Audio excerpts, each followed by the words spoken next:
3월 12일 주일 우리에게 주시는 하나님의 말씀은 신약 마가복음 4장 37절에서 40절의 말씀입니다. 신약 59쪽에 있습니다.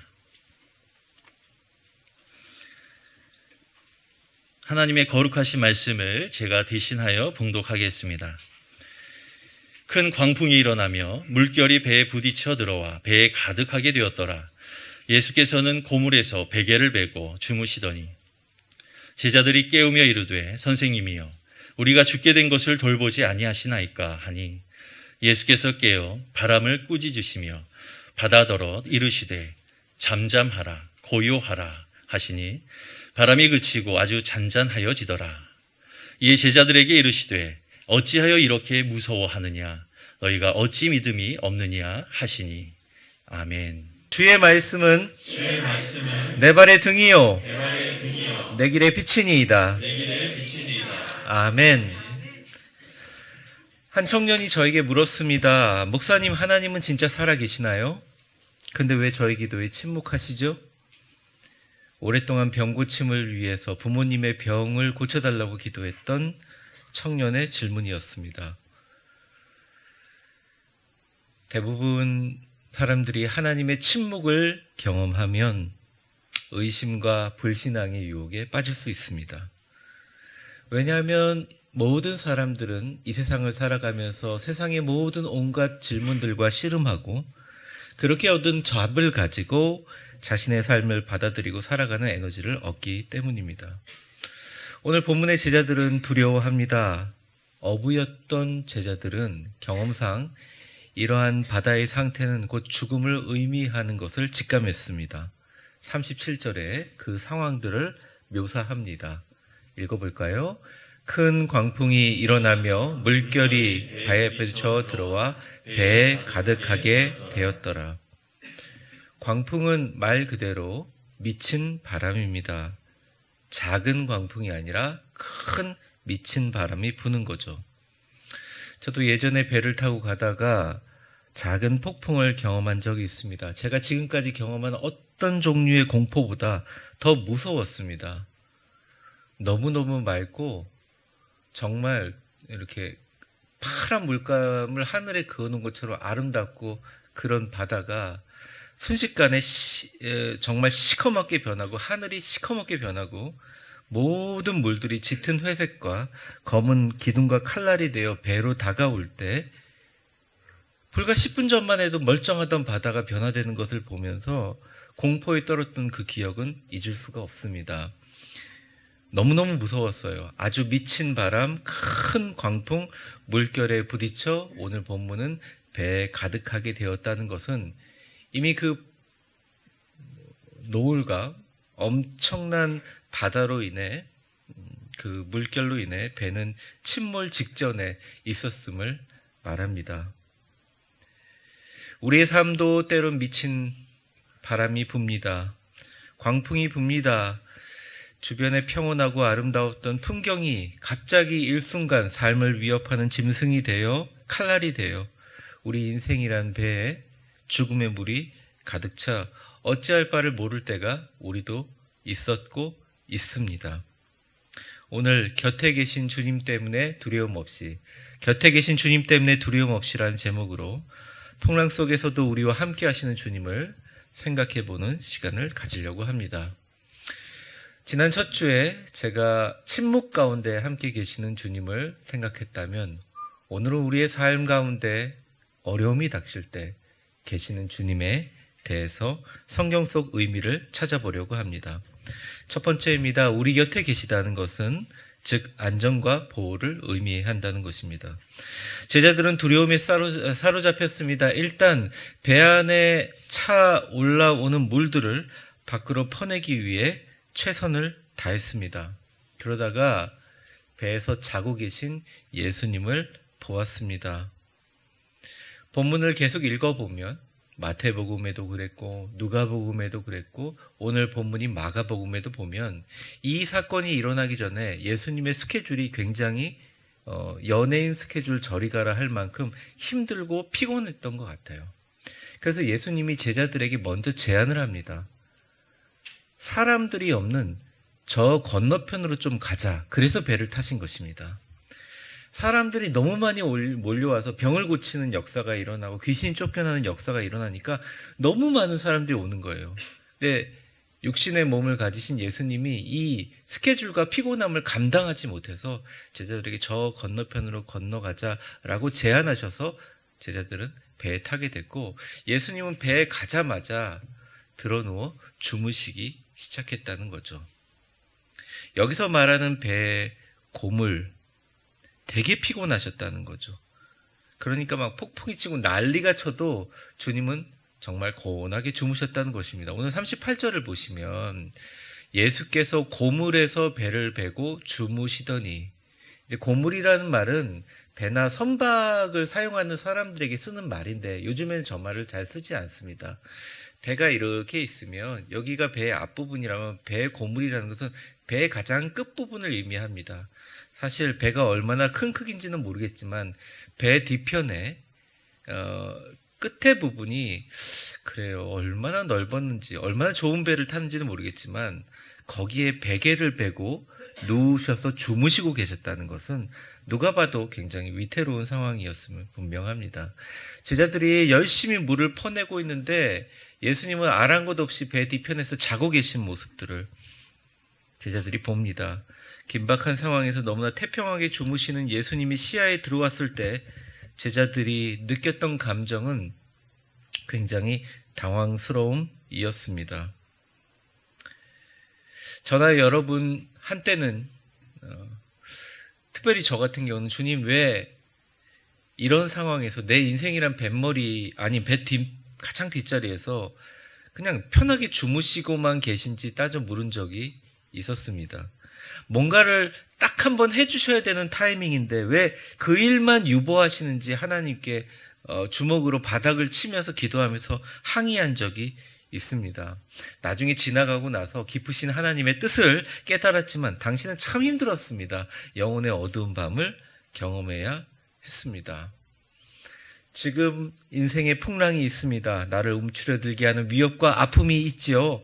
그런데 주님이 내 곁에 계신 것도 아는데, 그리고 때로는 주님이 나에게 말씀하시고 내 삶에 역사하시는 것이 느껴지는데, 그럼에도 불구하고 아무것도 하지 않고 주무시는 듯한 그분의 침묵이, 그분의 잠결의 숨소리가 우리를 황당하게 만들고 우리를 당황하게 만들고 때로는 결국 우리를 두렵게 만들어 버릴 때가 많죠. 제자들은 성급하게 예수님을 깨우고 그에 대해서 항의합니다. 38절에 보면 예수께서 고물에서 베개를 베고 주무시더니 제자들이 깨우며 이르되 선생님이여 우리가 죽게 된 것을 돌보지 아니하시나이까, 이렇게 얘기합니다. 간단하게 얘기하면 어떻게 다 우리가 죽게 생겼는데 쳐다보지도 않아요 선생님, 이 말입니다. 성서학자들은 이 말을, 마가가 쓴 이 말을 해석하면서 마태복음도 마찬가지고 누가복음도 마찬가지고 뉘앙스와 어조가 거의 비슷합니다. 그런데 참 신기하게 그 전까지 제자들이 한 번도 예수님을 선생님이라고 부른 적이 없어요. 다 주님이라고 불렀죠. 랍비라는 말은 제자가 아닌 사람들이 부르는 말입니다.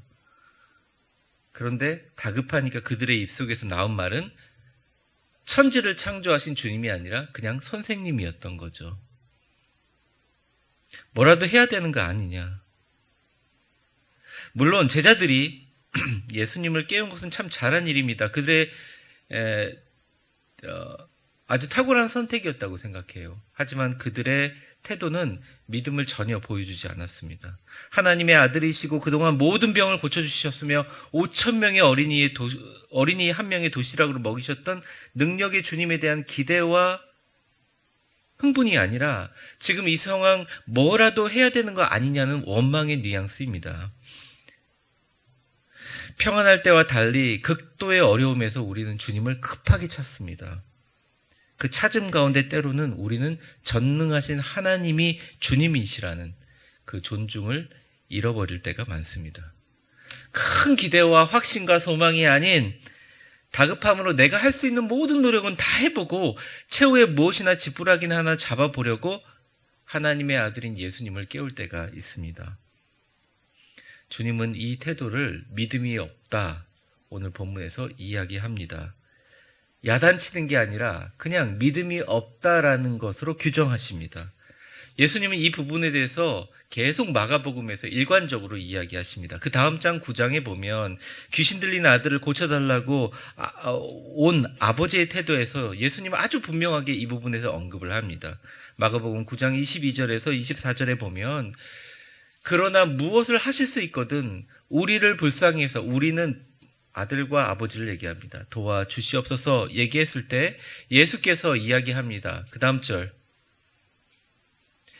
할 수 있거든이 무슨 말이냐, 믿는 자에게 능치 못할 일이 없느니라 하시니 곧 그 아이의 아버지가 소리질러 내가 믿나이다 나의 믿음 없는 것을 도와주소서라고 얘기합니다.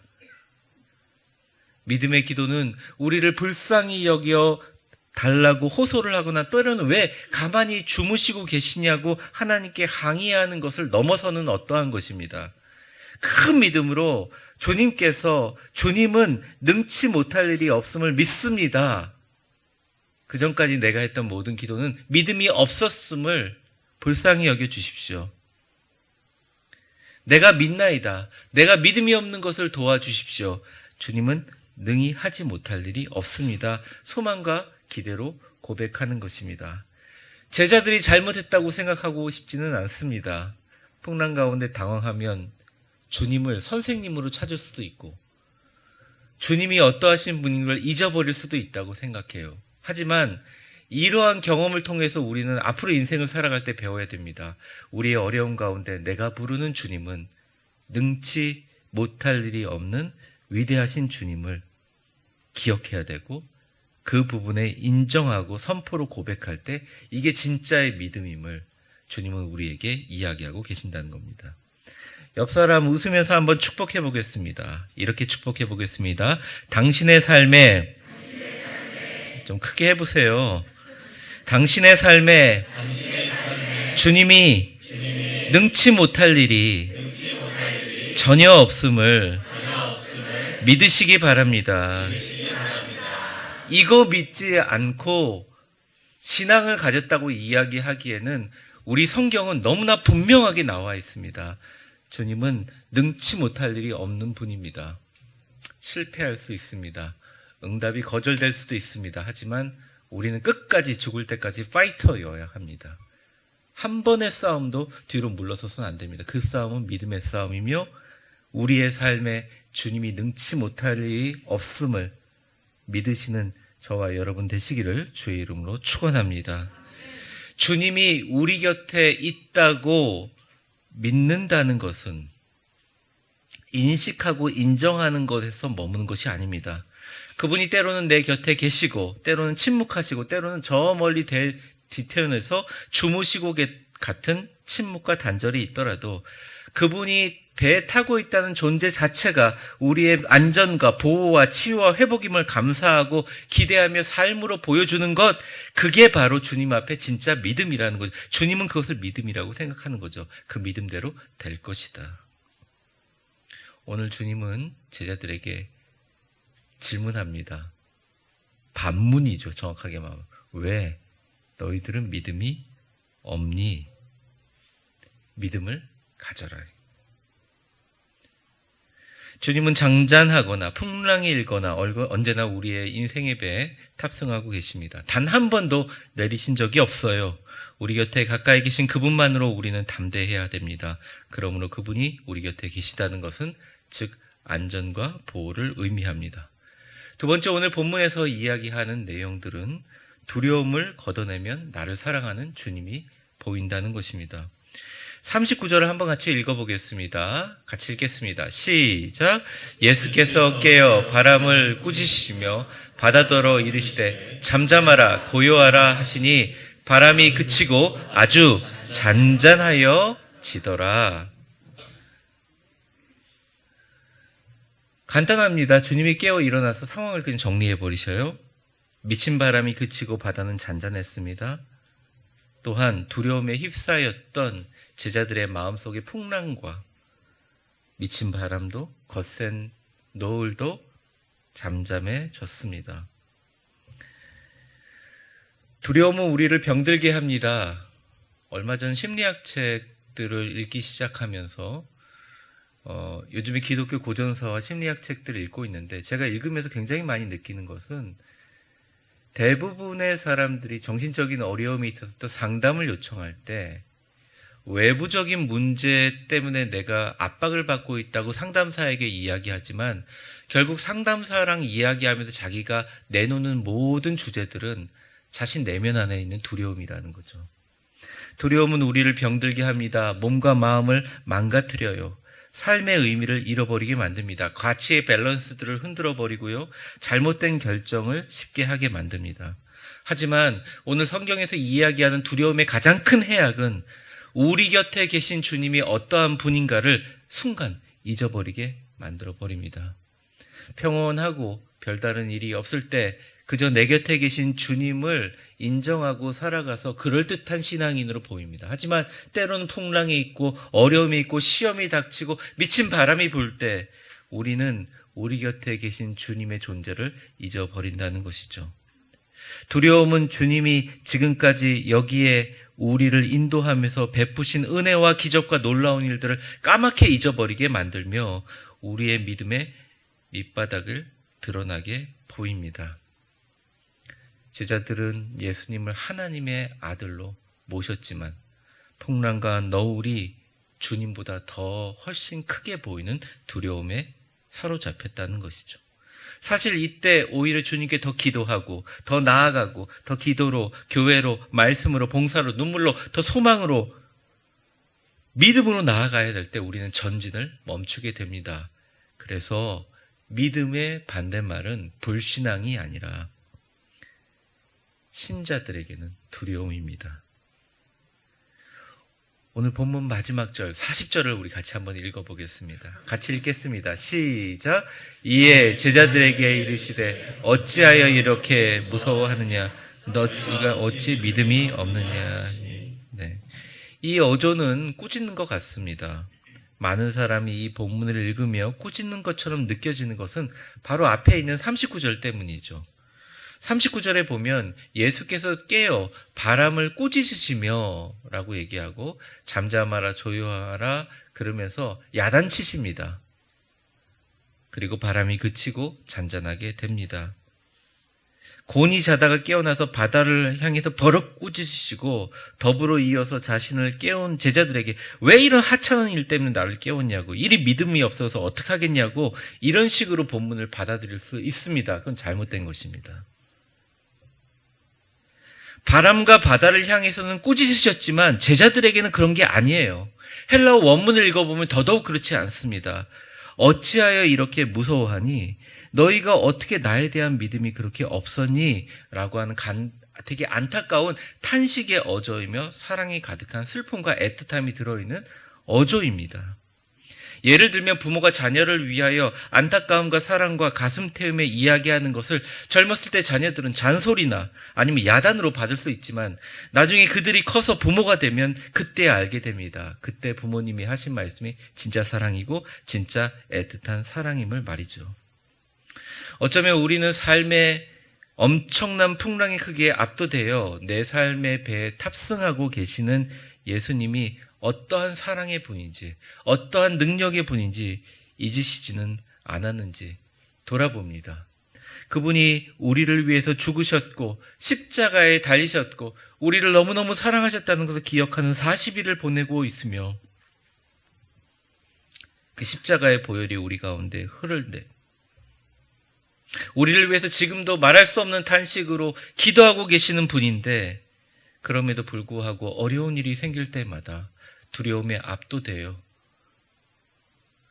더 이상 기대를 하지 않고 사는 분이 혹시 계시지 않나요? 아니면 너무너무 아파서 어떻게든 주님이란 존재와 신앙이란 존재를 대처할 다른 부분으로 채우려고 노력하며 살아가는 분들이 계시지 않는지 저는 궁금합니다. 주님은 오늘 여러분에게 되묻습니다. 반문입니다. 어찌하여 그렇게 두려워합니까? 너희가 어찌하여 믿음이 없느냐? 이 어찌하여는 야단이 아니라 슬픔이요, 탄식이요, 믿음으로의 부르심이고 사랑입니다. 자녀된 우리를 향한 뜨거운 몸부림입니다. 지친 거 알아. 얻어맞아서 흔들리는 거 알아. 다리 힘이 풀리는 거 알아. 그런데 왜 지금까지 너를 인도해서 이 자리까지 인도해준 나를 잊었니? 나를 잊어버렸니? 어찌하여 이렇게 두려워하니? 어찌하여 믿음이 없니? 이 무릎에 대해 우리는 이제 믿음으로 대답해야 할 때입니다. 주님께 신앙으로, 봉사와 섬김으로, 감사와 눈물과 헌신으로, 삶으로 믿음의 응답을 시작해야 합니다. 주님께 내가 아직 주님을 믿고 있음을 여러분의 삶으로 보여줘야 합니다. 옆 사람에게 한번 축복해 보겠습니다. 곁에 계신 주님께 아직도 믿고 있음을 보여주세요.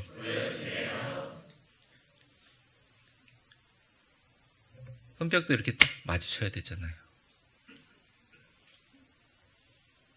전혀 기도가 응답되지 않는 처절한 상황 가운데 그래도 두 눈을 감고 두 손을 모으고 두 손을 들 때마다 주님이 나에게 지금 방금이라도 즉시라도 응답해 줄 수 있는 믿음을 가지고 우리의 삶의 모습으로 응답을 시작하는 것. 그게 진짜 믿음이다. 폭풍을 잠잠케 하신 주님은 우리에게 말씀하고 계십니다. 말씀을 정리합니다. 우리의 삶은 바다와 같습니다. 잔잔할 때는 우리는 주님을 인식하고 또 주님이 계신 것을 알고 믿음의 모습을 보이며 사는 듯 하다가 때로는 주님을 잊고 살다가 풍랑이 올 때 우리는 대부분 다급하게 주님을 찾습니다.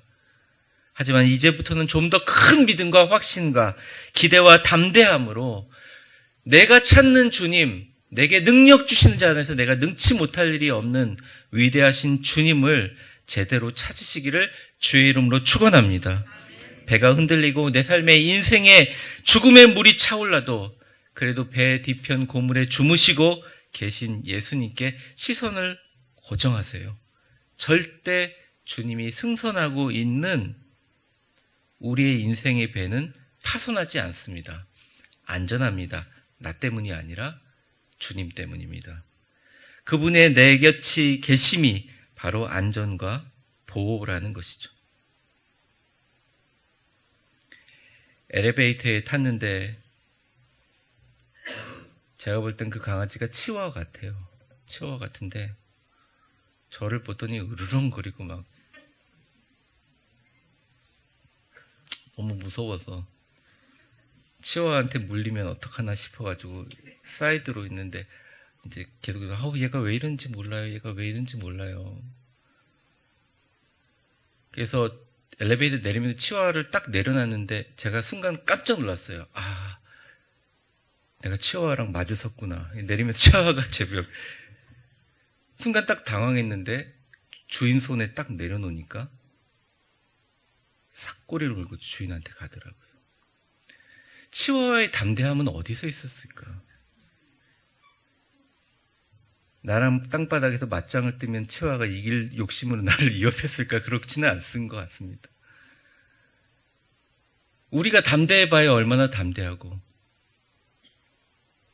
우리가 두려움이 없어봐야 얼마나 두려움이 없을까요?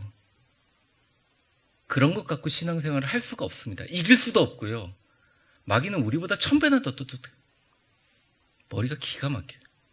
세상은 풍랑이 치지만 근데 여러분 주님이 내 곁에 있는 것을 가지고 그게 우리의 안전과 보호와 힘이 될 때 주님은 우리를 잡아서 안아주시고 주님과 함께 있는 우리는 강하고 담대할 수밖에 없습니다.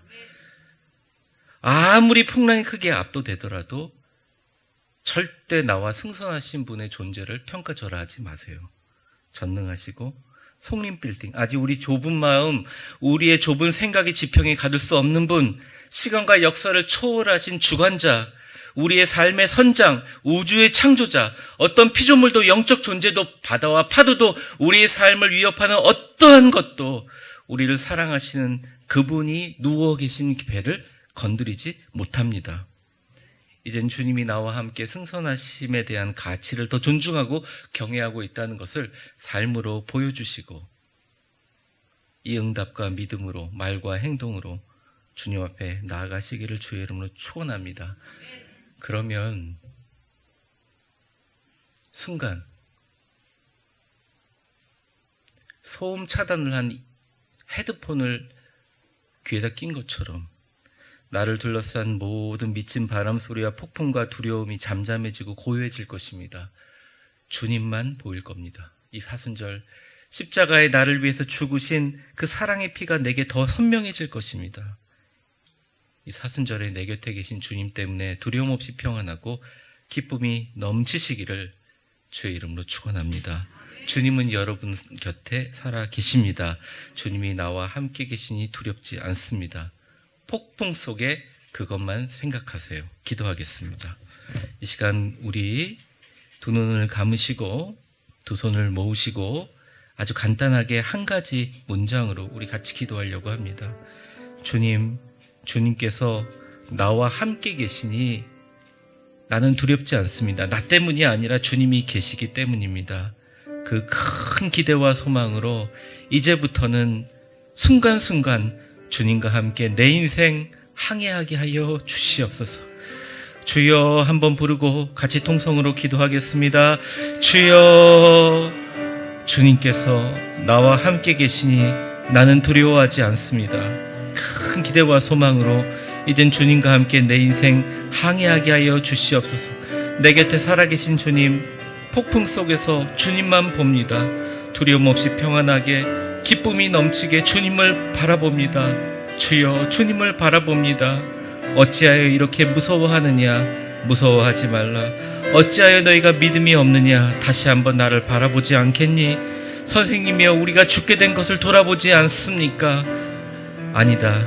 나는 너를 위해 지금도 이 성탄하는 배에 있고 나의 인생이라는 배는 절대 파손하거나 침몰되지 않는다. 나는 너와 함께하니 너는 담대하라. 너는 강하라. 나와 함께 두려움 없이 전진하라. 믿음으로, 말씀으로 이 인생을 향하여 나와 함께 걸어가자. 주님 말씀하고 계심을 믿습니다. 주님 함께하여 주옵소서.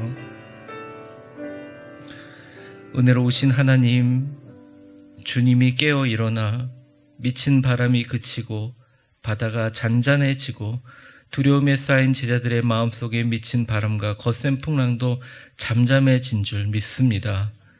우리 삶에 말할 수 없는 두려움이 있고 우리의 평안과 아픔을 해치는 여러 가지 위협들이 있습니다. 하지만 어떠한 피조물도 영적 존재도 바다와 파도도 우리를 사랑하시는 그분의 배를 못 건드리고 우리의 삶을 인도하시는 하나님의 그 위대하심과 주관자 되신 창조 되신 그 능력하에 다 속한 것임을 기도합니다. 우리 사랑하는 성도들, 인생의 여러 가지 문제들 가운데 고통 가운데 노를 쥐으며 인생의 배를 타고 걸어가고 있는데 하나님 그 인생의 배에 주님 타고 계심을 인식하게 하시고 잠들어 있는 주님을 깨울 뿐만 아니라 당황함과 속상함과 원망으로 깨우는 게 아니라 기쁨과 기대와 감사함으로 우리 예수님 깨워 예수님과 함께 더 넓은 소망의 항구로 항해하는 축복의 성도들 다 되게 하여 주시옵소서. 넘어졌던 자들이 일어나게 하여 주시옵소서. 주님이 나와 함께 계시고 내 삶에 능치 못한 힘이 없음을 믿음으로 보여주게 하여 주시옵소서. 아직도 주님을 믿고 있음을 주님께 믿음으로 신고하는 우리 모두가 되게 하여 주옵소서. 예수님의 이름으로 기도합니다. 아멘. 축복합니다. 이제는 우리의 주님이 되시고 우리를 억만제약에서 구원해 주시며 십자가에 못 박혀 돌아가신 예수 그리스도의 보혈의 은혜와 우리의 인생의 시간의 수레바퀴를 돌리시며 우리의 생사화복을 주관하시는 하나님의 크신 사랑과 성령의 충만하심과 교통하심이 하나님, 내가 죽게 된 것을 왜 돌아보지도 않으십니까? 선생님 불렀던 제자들처럼 내 곁에 계신 주님이 풍랑과 파도보다 작게 보였던 때가 있었지만 이제 주님을 제대로 바라봅니다. 밖의 풍랑과 바다보다 더 거친 내 마음의 풍랑과 바다가 주님을 내 주님으로 고백하고 주님이 함께 계심을 믿음으로 선포할 때 잔잔하여짐을 믿고 주여 나와 함께 하옵소서. 나의 모든 삶의 어려움 주님과 함께 동행하니 나는 부족함이 없습니다. 주여 나와 함께하여 주옵소서. 반드시 소망의 한국까지 승리하겠습니다. 고백하며 다짐하는 우리 위대한 교회 모든 성도들 머리머리 위에 이제와 영원히 함께 계심을 간절히 축원하옵나이다. 아멘.